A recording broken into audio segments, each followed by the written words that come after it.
श्री स्वामी समर्थ. स्वामींचा आशीर्वाद या चॅनेलवर आपले स्वागत आहे. स्वामी आपल्या सर्व चांगल्या इच्छा पूर्ण करत ही स्वामींच्या चरणी प्रार्थना. तर बघा, आता लवकरच दिवाळीला सुरुवात होणार आहे. तर बघा, दिवाळी येण्यापूर्वी महिलांनी आपल्या घरामध्ये काही आवश्यक कामे करायची आहेत. त्याचबरोबर बघा, दिवाळी येण्यापूर्वी आपल्या घरातून आपल्याला काही वस्तू आपल्या घराच्या बाहेर टाकून द्यायच्या आहेत. तर त्या कोणत्या अशा वस्तू आहेत की त्या दिवाळी येण्यापूर्वी आपल्याला घराच्या बाहेर टाकून द्यायच्या आहेत. तर बघा, अशा काही वस्तू आपल्या घरामध्ये असतात की त्या वस्तूंनी आपल्या घरामध्ये खूप निगेटिव्हिटी पसरत असते आणि त्याचबरोबर आपण खूप पूजा अर्चा करतो, खूप देवधर्म करतो किंवा काही गोष्टी करतो, तर त्या गोष्टीमध्ये आपल्याला प्रगती होत नाही किंवा ते काम मार्गी लागत नाही आणि खूप देवदेव करून आणि किंवा देवधर्म करून देखील आपल्याला त्या गोष्टींची फळ मिळत नाही. म्हणूनच अशा काही गोष्टी आहेत ज्या आपल्या घरामध्ये खूप नकारात्मकता पसरवतात. अशा गोष्टी आपल्याला दिवाळी येण्यापूर्वी घराच्या बाहेर फेकून द्यायच्या आहेत. तर त्या कोणत्या वस्तू आहेत की ज्या आपल्याला घरातून बाहेर काढायच्या आहेत आणि प्रत्येक महिलांनी आपल्या घरामध्ये काही कामेसुद्धा करायची आहेत. तर ती कोणती कामे करायची आहेत याबद्दलची संपूर्ण माहिती आपण आजच्या व्हिडिओमध्ये पाहणार आहोत. तर व्हिडिओ नक्की शेवटपर्यंत पहा.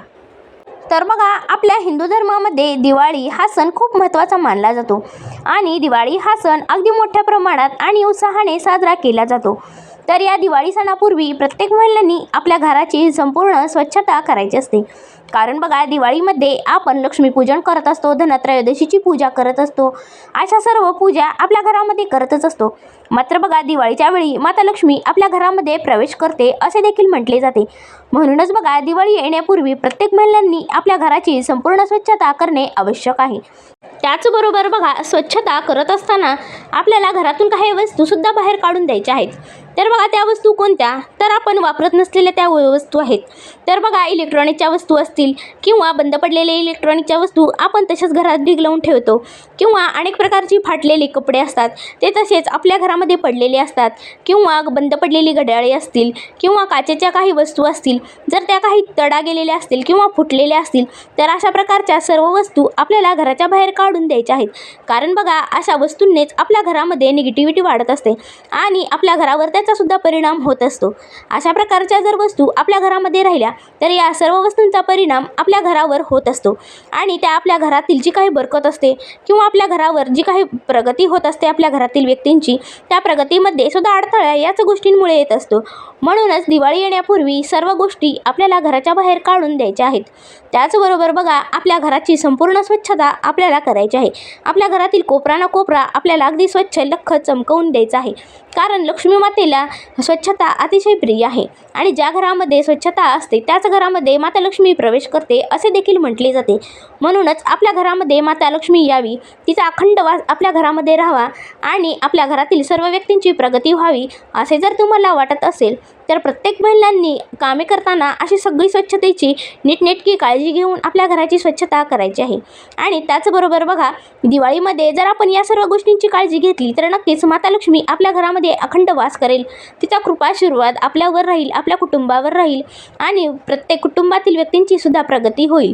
तर बघा, प्रत्येक महिलांना अशी सवय असते की आपण ती वस्तू वापरतही नसतो, मात्र त्या वस्तू आपल्या घरामध्ये तशाच धूळ खात पडलेल्या असतात. तर बघा, किचनमध्ये देखील प्लास्टिकच्या बरण्या असतील, जर त्या प्लास्टिकच्या बरण्या जर तुमच्या चिरा पडलेल्या असतील किंवा जर त्यांची झाकणे तुटलेली असतील तर अशा बरण्या देखील आपल्याला किचनमध्ये ठेवायच्या नाहीत. किंवा किचनमधली जे कप असतात जर त्यांची दांडे तुटलेली असतील किंवा त्यांना तडे गेलेले असतील किंवा काचेच्या काही बरण्या असतील त्यांना तडे गेलेले असतील, अशा प्रकारच्या सर्व वस्तू आपल्याला या दिवाळी येण्यापूर्वीच आपल्या संपूर्ण घरातून बाहेर काढायच्या आहेत. कारण बघा, अशा वस्तूंनीच आपल्या कुटुंबावर त्याचा परिणाम होत असतो आणि या वस्तू आपल्या घरामध्ये निगेटिव्हिटी क्रिएट करत असतात. म्हणूनच या सर्व वस्तू आपल्याला दिवाळी येण्यापूर्वी आपल्या घराच्या बाहेर टाकून द्यायच्या आहेत. त्याचबरोबर बघा, प्रत्येकाच्या घरामध्ये कपड्यांचे खूप सारे ढीग लागलेले आहेत. जरी तुम्ही ते कपडे वापरत नसाल तरी तसेच ते ढीग आपल्या कपाटामध्ये किंवा आपल्या घरामध्ये तसेच लागलेले आहेत. तर या दिवाळी येण्यापूर्वी जर ते कपडे वापरण्यायोग्य असतील तर ते कपडे तुम्ही एखाद्या गरीबाला दान करू शकता आणि दान केल्यामुळे आपल्याला पुण्याची प्राप्ती देखील होते. त्याचबरोबर बघा, जर तुमच्या घरामध्ये तुटलेल्या फुटलेल्या काही चपला असतील किंवा जर तुम्ही वापरत नसलेले बूट असतील तर अशा प्रकारचे सर्व वस्तू आपल्याला घराच्या बाहेर टाकून द्यायच्या आहेत.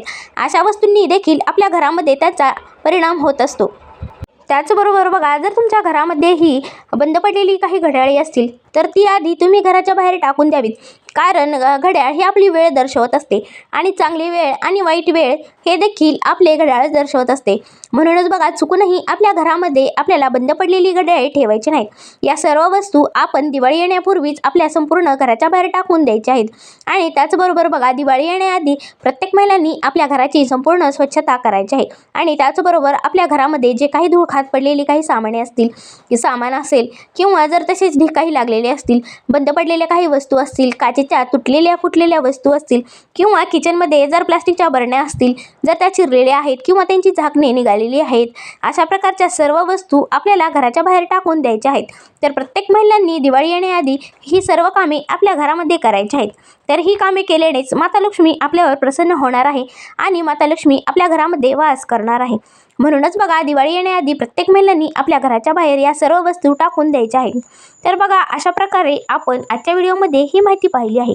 तर ही माहिती तुम्हाला कशी वाटली हे नक्की कमेंट करून सांगा व आपल्या स्वामींचा आशीर्वाद या चॅनेल सबस्क्राईब करा. श्री स्वामी समर्थ.